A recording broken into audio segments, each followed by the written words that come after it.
ভাবলে না ব্যাপারটা ভীষণ অবাক লাগে, কিন্তু ভীষণ ভালো লাগে।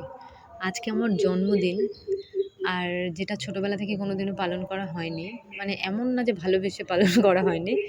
ব্যাপারটা হচ্ছে গিয়ে গ্রামের দিকে তখন মানে মেয়েদের জন্মদিনটা ঠিক পালন করা হতো না। তো শুধু ভাইয়ের জন্মদিনটাই পালন করা হতো। আমাদের ২ বোনের জন্মদিন করা হতো না। বাট আমরা এত লাকি, মানে ২ বোনে। এখন সবারই জন্মদিন হয়, ঘরে, ঘরে হয়। মেয়ে বলে কিছু নেই, ছেলে বলে কিছু নেই, সবার জন্মদিন হয়। কিন্তু মানে বর আমাদের জন্মদিন করে, মানে দিদির বর বলো, আমার বর, মানে সেটা এত ভালো লাগে, মানে বলে বোঝানো যাবে না। তাই নিজের জন্মদিনে চলে গেলাম বাজারে। এরকমটা ভাবছো? না রে বাবা না। সকাল থেকে বরের শরীরটা মানে বেশ খারাপ। কারণ হচ্ছে অনেক দিন থেকেই ওর ঠান্ডা লেগেছে।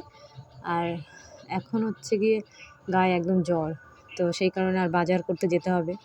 বাজার না করলে চলবেই না, মানে মাসকাবারিও অনেক কিছু ছিল না। সেই কারণে বাজারে যেতেই হবে, এরকম একটা ব্যাপার।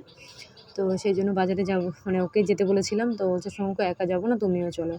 কারণ মাথাটা ঘুরছে, কেমন যেন ভালো লাগছে না শরীরটা। তো সেই কারণে দুজন মিলেই বাজারে চলে গেছিলাম। তো বাজারে গিয়ে অনেক কিছু কেনাকাটা করেছি।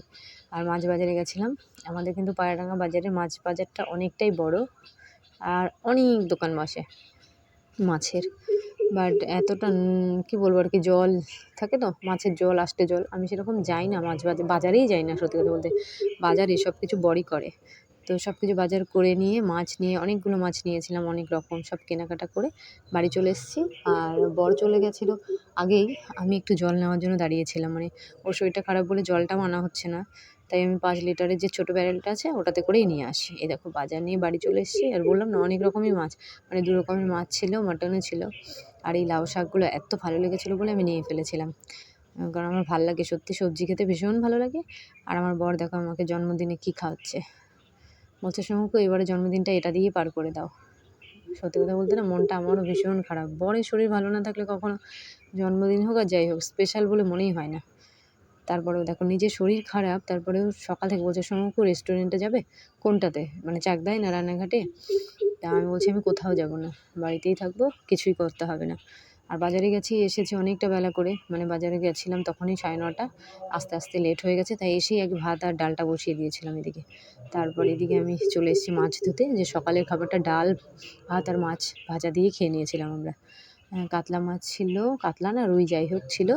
আর হচ্ছে মাংস ছিল। আর ছিল হচ্ছে গিয়ে ভোলা মাছ মনে হয়। হ্যাঁ, ভোলা মাছ। তো ভোলা মাছটা করা হয়নি, শুধু মাংসই করেছি আমি। আর তারপরে দেখো এসে ওর এত খারাপ লাগছিলো, ব্যাপারটা হচ্ছে মাথা যন্ত্রণা করছিল। একদম ডান চোখ দিয়ে কপাল দিয়ে ব্যথা করছে, বাঁ দিকটা না। মানে এত যন্ত্রণা, সত্যি আমি এই মানুষটাকে কোনো দিনও দেখিনি বাড়িতে শুয়ে থাকতে এভাবে।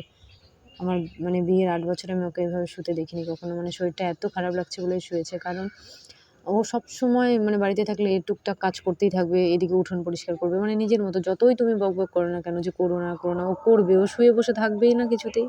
ওর মতো ও কাজ করতেই থাকবে।